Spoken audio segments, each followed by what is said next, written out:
Lots of activity that is questionable in the north.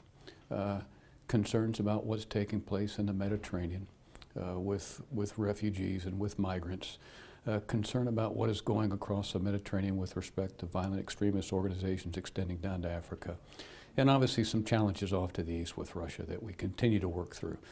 And we still have situations where we have pop-up excursions in other locations. But for right now, those challenges exist around a 360-degree axis. And the great news is with our 28 fantastic NATO partners, we're getting after all those challenges together.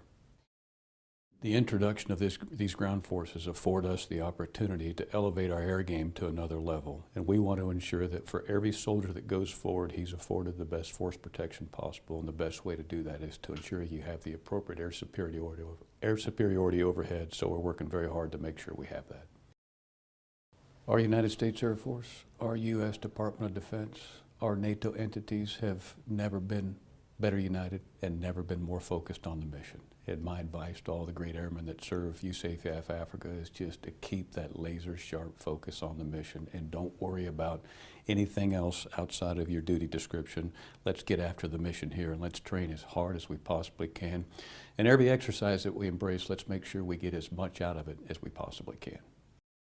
In all of the domains, in air, space, cyber, land, maritime, undersea, SOF, we want to ensure that all of our airmen understand that what we have to be is multi-domain, multi-component, trans-regional, and cyber is part of that equation.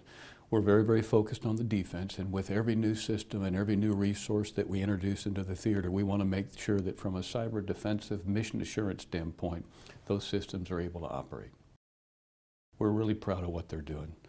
FY16 was busy, FY17 is busy. It keeps us sleeping well at night, and I'm very, very proud of their participation and their contributions to the joint fight.